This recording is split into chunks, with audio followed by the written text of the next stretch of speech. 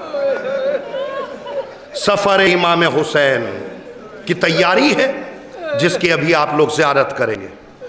میری قوم کے نوجوانوں، صرف ایک بات میں بتانا چاہتا ہوں، وہ یہ ہے کہ اگر تم گھر سے نکلتے ہو، جاتے ہو سفر پہ، تمہارے گھر والے قرآن مجید کے نیچے سے نکالتے ہیں،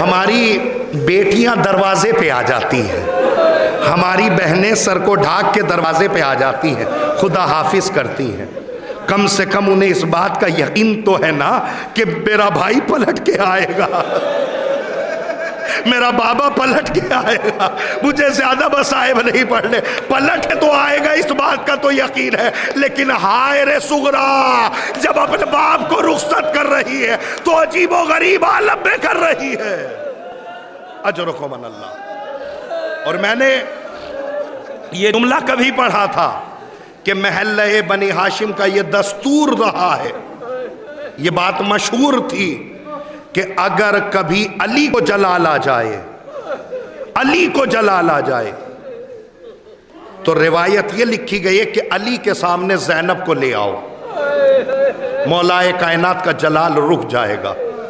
اسی خاندان بنی ہاشم میں یہ بات بھی مشہور تھی کہ اگر کبھی عباس کو جلال آئے تو سکینہ کو لا کے کھڑا کر۔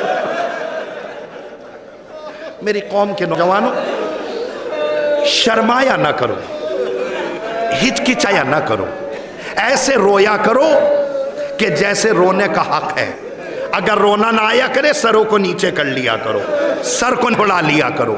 روایت کے جملے ہیں، تاریخ میں ملتا ہے کہ امام حسین مسجد میں بیٹھے ہوئے قرآن مجید کی تلاوت کر رہے ہیں، اچانک فرمان جاری ہوا، اے حسین ابن علی تمہیں دربار بلایا گیا ہے۔ امام حسین نے جو ہے وہ قرآن مجید کو بند کیا، اپنے گھر پہ آئے اور آ کے کہنے لگے بہن زینب مجھے حاکم نے دربار میں بلایا ہے۔ جناب زینب نے ایک جملہ کہا، بھیا جب بھی اس دربار کا نام آتا ہے میرے رونگٹے کھڑے ہو جاتے ہیں، میری طبیعت خراب ہو جاتی ہے، میری طبیعت الجھنے لگتی ہے۔ بھیا خیر تو ہے، تمہیں دربار بلایا جا رہا ہے؟ ہاں بہن مجھے حاکم نے دربار میں بلایا ہے۔ تو بھیا ایسا کرو اکیلے نہ جانا، اپنے ساتھ محلہ بنی ہاشم کے کم سے کم کچھ نوجوانوں کو لے کے چلے جائیے۔ امام حسین نے کہا بہن تم بھی جانتی ہو ولید میرا قاتل نہیں ہے، مروان میرا قاتل نہیں ہے، مدینے میں میری شہادت نہیں ہونی ہے، پھر کیوں پریشان ہو رہی ہو؟ زینب رو کے کہنے لگی بھیا یہ میں بھی جانتی ہوں ولید و مروان آپ کا قاتل نہیں ہے، لیکن دربار تو وہی ہے نا جس میں میری جوان ماں گئی تھی، عصا کے سہارے دیوار کا پگا سہارا لے کے آ رہی تھی۔ اجرکم من اللہ۔ ہاں روتے ہوئے آئیے، رو لیجئے، میں مصائب پڑھ رہا ہوں، اس کے بعد منظر کشی ہوگی، اپنے لیے مرادیں مانگ لیجئے گا۔ روایت کے جملے ہیں، جناب زینب نے کہا کہ بھیا ایک لمحے کے لیے رک جائیے، بہن حسین کو دیر ہو جائے گی۔ نہیں بھیا میں کسی کو نہیں بلاؤں گی، ایسا کرو آپ عباس کو بلا لیجئے، عباس کے ساتھ چلے جائیے۔ ام الفضل کے ذریعے سے جب عباس کو بلایا گیا ہے تو علامہ دربندی لکھتے ہیں کہ جب عباس آئے ہیں تو اس عالم میں آئے ہیں نہ سر پہ امامہ ہے، نہ پاؤں میں نالین ہے، گریبان چاک ہے، آستین الٹ کے جناب عباس نے اپنے ہاتھوں کو حسین کے قدموں پہ رکھ کے ایک جملہ کہا، ارے بطول کی اولاد رو رہی ہے، بطول کی اولاد رو رہی۔ عباس حاکم نے دربار میں بلایا ہے، بس یہاں سے تیور پڑھ لیجئے گا، میں منبر خالی کر رہا ہوں۔ جیسے ہی حاکم کا نام آیا جناب عباس نے لفظ بدل کے کہا مولا آپ کے علاوہ ہمارا حاکم کون ہے؟ آپ کے علاوہ ہمارا کوئی حاکم نہیں۔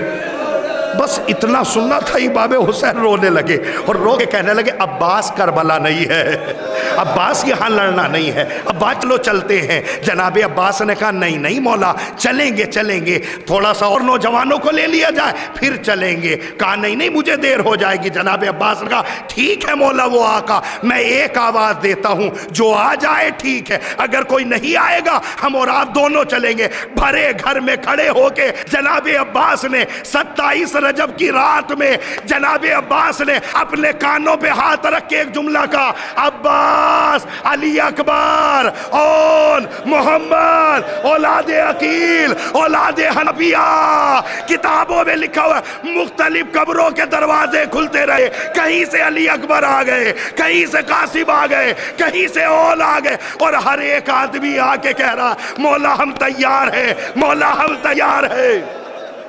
اجرکم من اللہ، اللہ تمہارے گریے کو قبول کرے۔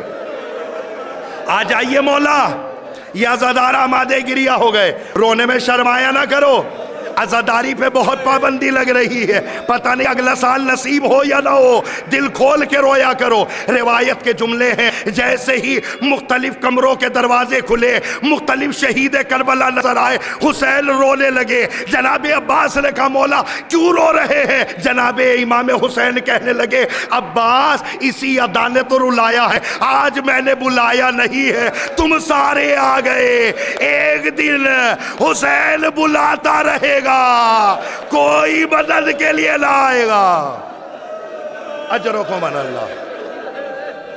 اگر اب بھی رونا نہ آیا ہو نا تو دعا کرنا کہ پروردگار آنکھوں میں اتنا پانی بھر دے جب بھی نکلے بنا میں حسین نکلے۔ آخری جملہ، امام حسین 50 آدمیوں کے ساتھ دربار کی طرف بڑھے، دربار کا دروازہ آیا، امام حسین نے سارے جوانوں کو روک دیا، یہیں رک جاؤ کوئی اندر نہیں آئے گا، اور میں کہہ کے جا رہا ہوں کوئی بھی میرا عزیز رشتہ دار اندر نہیں آئے گا، حسین اکیلا جائے گا۔ اگر حالات خراب ہو گئے تو دیکھو یہ دروازہ خیبر سے زیادہ وزنی نہیں ہے۔ امام حسین جیسی دربار کے اندر قدم رکھا، امام حسین کو آہٹ محسوس ہوئی کہ پیچھے سے کوئی آ رہا ہے۔ امام حسین نے پلٹ کے دیکھا تو دیکھا عباس میں نے منع کیا تھا نا میرا کوئی عزیز رشتہ دار نہ ہے۔